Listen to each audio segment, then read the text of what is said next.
Hi everyone! Today our Beyond the Market team is heading to Stockton, California to visit Bautista Ranch. Right now they're growing tomatoes and peppers, and we're going to get an inside look at how these crops are planted, grown, and harvested, and learn some cool facts along the way.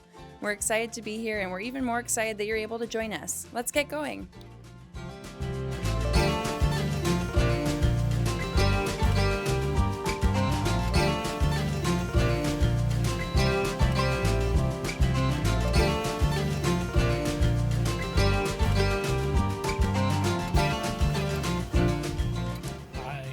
Joseph Bautista. I'm with Bautista Ranch, and I've been attending farmers markets since 1986. And we've been growing pretty much the same things throughout the years. We were more into stone fruit in the beginning, but we gradually evolved into being the pepper guys and the tomato guys. When I was 18 years old, I had to make a decision. Would I go to college or would I go into farming? So I decided to do both. I went to San Jose State for 5 years, studied molecular biology, and then I came back to the farm. My father could no longer manage taking care of the place, so I had to take over. And then it was very different than it is today, because we were packing 100% of our product. We were growing cherries and nothing at the farmer's market. And gradually, everything changed. Now we don't pack anything and everything to the farmer's market. With his background in molecular biology, Joseph Bautista has a unique approach to farming. When challenges arise on the farm, he recognizes what he has to do, thinks up the best possible solution, and sets out with a plan to solve whatever problem. There are plenty of challenges that come along with growing peppers and tomatoes, but by applying scientific problem-solving skills, nothing is too complicated to handle. Peppers and tomatoes are a fairly easy crop to grow. They have their specific needs, and once you understand what their specific needs are, it's not that difficult to put the program together. And that's what it is. It is a program. It's not just a simple, I'm going to grow peppers this year.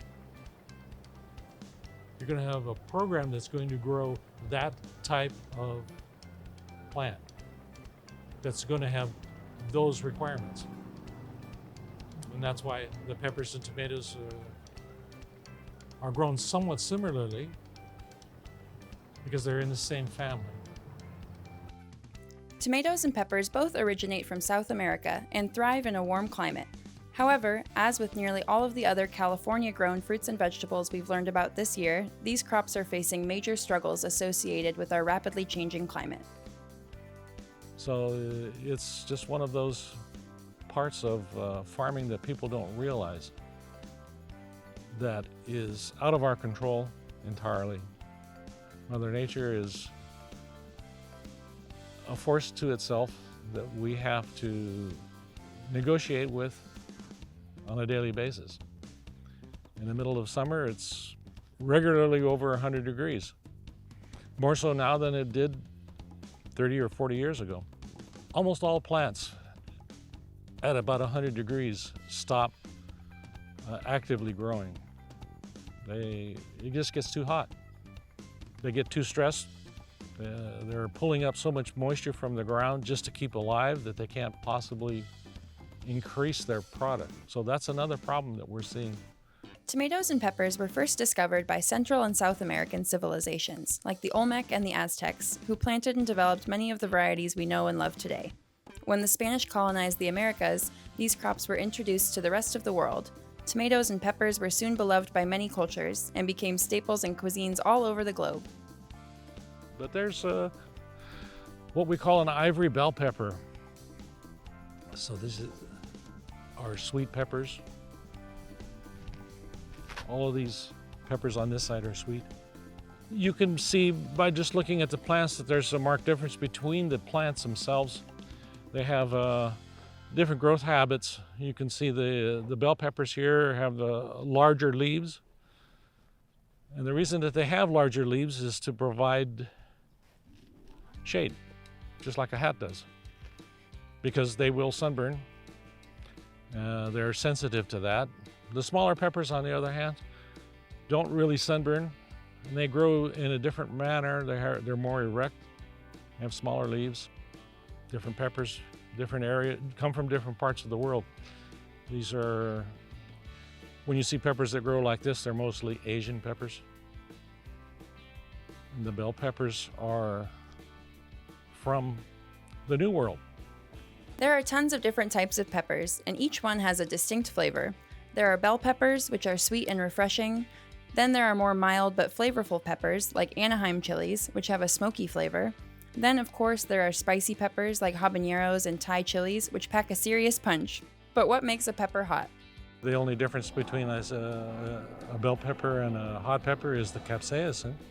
Peppers come in many flavor profiles, from mild to hot. It is the capsaicin in the peppers that gives them their heat. The Scoville scale rates each pepper by how many units of capsaicin is in it.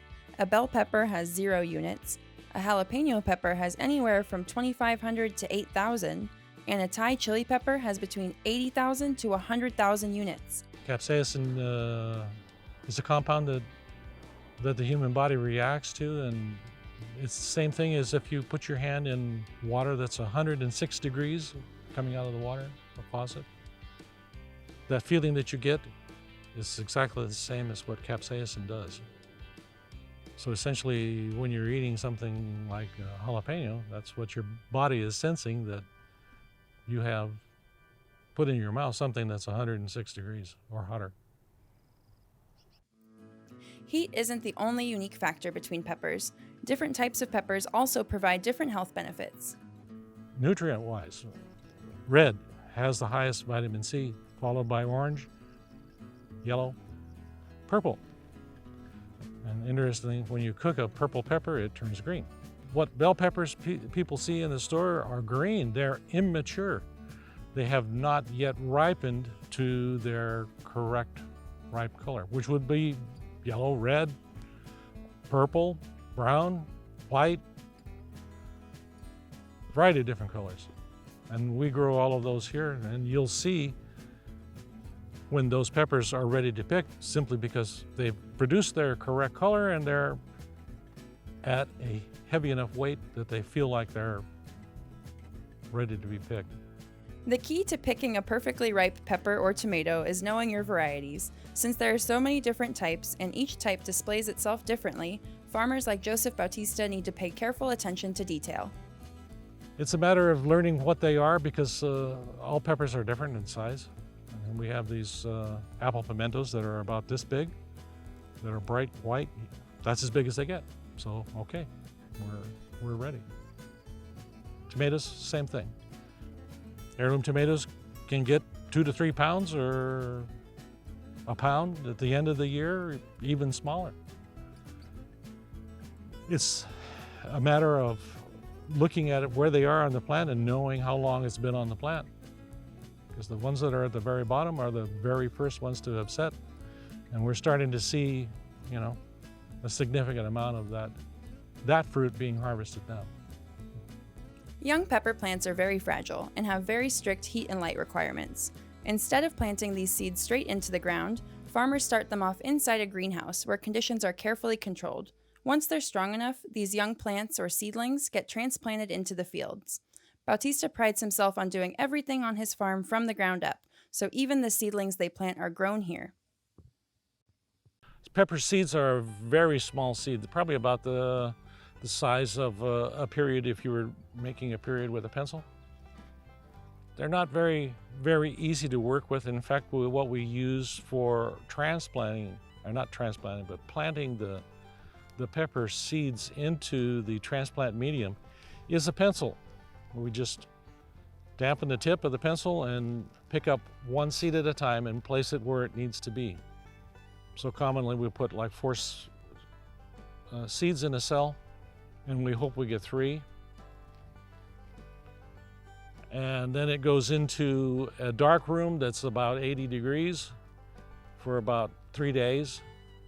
And once the peppers have begun to emerge, they're brought out to the greenhouse, which you can see over there, and they begin their actual growing and they'll grow in there for about 6 weeks before they can be put out to the field. But before they can be put out to the field, they have to get acclimatized to the temperatures that are outside, because going from a greenhouse would be like if you had just taken a nice warm shower and then walked outside in the middle of March when it's 45 degrees, you're going to catch cold. Well, the plants get the same problem. They'll catch cold too, in a sense. They have disease issues with temperature. So they have to get acclimatized, and we can't plant until Mother Nature says, okay, let's go. We have to wait for the right time. Can't be too much rain, can't be too cold, can't be too foggy. It's a lot of things that it can't be, you know. I would say they're optimally no more than 5 inches tall. And the cell is about the size of if you can think of an egg crate where an egg sits, it's about that size. So there would be like 3 or 4 plants in that spot. And then we take them apart by hand and then put them into the ground. And when we do that, there's a machine that introduces a little bit of water to the hole where the plant goes. And then we just push the plant right in that wet spot, and that's how it can survive until we can get the irrigation going.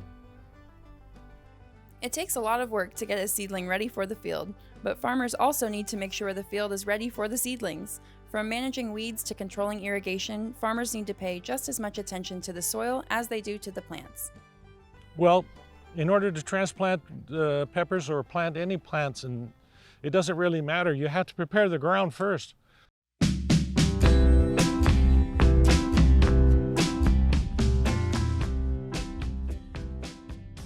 What we commonly have in the beginning of the year, and I should say January, February, and March, we have a lot of vegetative growth because we don't suppress it chemically so that we can get into the ground early. What I do is I encourage weeds to grow during that period of time, and then prepare the ground by turning it into the ground by using a rototiller. And you can see right over here there's lines that are blank. They don't have anything on them. It's nice clean dirt. Well, that's basically what happens. It goes from that weedy state to that state just prior to the transplantation happening. And what we'll do is prepare the ground, irrigate once, transplant, then irrigate again. And that begins the year for these plants. So that generally happens sometime in April, dependent upon weather. And then we have about 90 days or so or more before we can start harvesting. On these raised beds here, the lower part of what you see there is called the furrow, and that's where the water comes from. At the other end of the field, I don't know if you can see it or not, but it's slightly higher than it is here by maybe an inch or two. And on that other edge of the field, there's a 10-inch plastic pipe with gates in it. And we can open them to irrigate. Basically, we're irrigating almost every day of the week. It just depends upon where we are. But peppers are a plant that doesn't require a tremendous amount of water. They don't like to be wet. They like to be more or less on the dry side. And consequently, that's why if you look at the ground itself, it looks like it's dry. But what's happened through cultivation is that we keep putting dirt near the plant, raising the dirt up, covering up whatever weeds were there when they were small, in place of doing a hand cultivation. And the plants themselves are quite deep into the ground already. And that's where the moisture is. Because water doesn't go up when you irrigate, it goes down. Gravity takes it in that direction. So consequently, you need to build your root structure where the water will be. You may be surprised to find out that as a plant grows, its irrigation needs to change. Crops typically need more and more water as the plant grows, and especially when they begin to produce fruit. However, tomatoes can be a little bit different. It is a lot of tomatoes, and then you can see that one line being irrigated, this line is not. However, that one is, that one's not.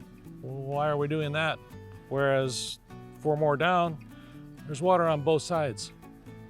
The reason is, once the tomatoes start to color, in other words, they go from green to something else. I mean, we have tomatoes in every shade of the rainbow. But once they start to color, you have to maintain a minimal amount of water in there, otherwise they'll crack. All of the tomatoes you'll find at the farmer's market are grown with the help of trellises. A trellis is a structure that helps to support the plant's weight so that they don't fall over. Trellises are usually made of string tied between poles, and as a tomato grows taller, farmers train the plants to grow between the strings, which help to hold the plant upright. Trellising has many benefits, including easier harvesting, increased sunlight, and increased airflow to help grow bigger fruit. Well, the real reason that we do all of this labor, because we have to pound each one of those stakes in by hand. And then we have to string down both sides of the stakes and then train the plants into those strings. It's because of the varieties that we grow. They're indeterminate, which means they continue growing throughout the summer. They just don't reach a certain point, flower, make their tomatoes, and then stop, which is where the majority of the tomatoes that you see in Safeway and other stores, the way they're grown, they're called determinate tomatoes. These are indeterminate. They never stop. Determinate tomatoes, sometimes referred to as bush tomatoes, are varieties that grow to a compact height and stop growing once fruit has bloomed. The plant only grows to be a couple of feet tall, so these types of tomatoes can easily be grown in a pot at home because they don't require much staking for support. Indeterminate tomatoes, on the other hand, can sometimes grow up to 12 feet tall. They will grow and produce fruit all season long until eventually dying off from frost. Indeterminate tomato varieties require lots of staking or trellises to support the plant as it continues growing. So they're always growing, and we have to provide a place for them to grow to. Different types of plants require different types of culture. Just like peppers, tomato seedlings are transplanted in the field. Rather than planting an entire field of tomatoes at one time, Joseph Bautista plants tomatoes in smaller batches in order to have consistent and productive harvests throughout the summer. This is a useful method for heirloom, cherry, and early girl tomato varieties that they grow here on the farm. We'll transplant the tomatoes earlier than the peppers because they're a little bit more hardy to cold weather. But basically the same time. They're within a week to 10 days. But what we do for our tomatoes too is we grow multiple plantings on certain varieties because we find that their production is better at the end of the year from these plants that have just been planted, like you can see behind you there. That's the last planting of tomatoes that we're going to do. We're not going to do any more, but that's only, 4 or 5 lines. Cherry tomatoes work about the same. They don't have a particular requirement in comparison to heirlooms or early girls. You can certainly see the difference in the plants, though. You can see the fineness of the leaves. They're smaller. You'll also see a lot more flower in here. They set like crazy after a certain point, you know. Cherry tomatoes on a 200-foot row, which is what about this is here, that might yield 100 pounds at a time. So over how many weeks. You have August, September, October, and the heirloom tomatoes easily produce that or more. Early girl tomatoes, which you'll see further down, will outproduce all of them. They're smaller tomatoes, but very, very productive. Tomatoes are often the victim of soil-borne pathogens, or diseases that live in the dirt. To avoid this, Bautista uses a carefully planned crop rotation so that crops aren't grown in the same part of the farm from one year to the next. Crop rotations ensure a diverse ecosystem of microbes in the soil, which maintains a healthy soil for the plants. Crop rotations do not affect the insect population, but luckily for Bautista, insects aren't too much of a problem here for the tomatoes. Well, I'm sure that most people have seen these large green worms. In fact, you probably have seen them on some of the tomatoes at market because they're just part of the game here. It's called a green hookworm, and they're probably about the length of my finger, about that long, and they have a little unicorn-like hook on them. That's one of the most common insect pests of tomatoes, and all we do here is just pick them off and step on them. There is relatively no reason to spray these plants. There are very few insects that are deleterious except cosmetically, and most of my customers really don't care if there's a little blemish on them.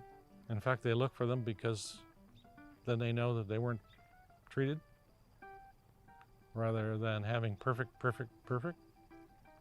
So, you know, we've come to an understanding. A lot of my customers and us. You know, we're not going to lie to you, and you're going to be able to understand why it looks the way it looks. You know. Compared to other crops, tomatoes and peppers live for a long time. Seeds are planted in March, typically begin producing in July, and continue to grow fruit all the way through November. Sometimes they're starting to bloom as soon as we are transplanting. So in late April, they could start blooming. Some of those tomatoes that you saw today that were at the very bottom of the plant, that's probably from that time period. It takes quite a while for fruit to mature. It's one of nature's tricks. In other words, the plant wants to be vegetative, so it takes longer for it to ripen fruit. At the end of its life cycle, when it senses that its demise is coming, it puts all of its production into making fruit and ripening it as fast as possible, so it can be consumed by an animal like us and be the seeds deposited someplace else, because that's all the fruit is supposed to do. It's supposed to disperse the seeds, that's all. The very hottest of the hot peppers take the longest time to ripen. So 120 days to 140 days maximum, maybe, for those peppers. So they're pushing into October for the very hottest of the hot peppers, the Indian peppers. Gradually, as it gets earlier and earlier in the year, you'll find the sweet peppers coming in. The sweet peppers in general ripen ahead of the hot peppers, simply because the sweet peppers are consumed in an immature state. A green bell pepper is an immature bell pepper. A yellow or a red bell pepper or a purple bell pepper is a mature bell pepper, and it takes longer. So peppers can be eaten in their immature state as well as their mature state. In general, cherry tomatoes are the first tomatoes that we see blooming. They quite often are blooming as we're transplanting them.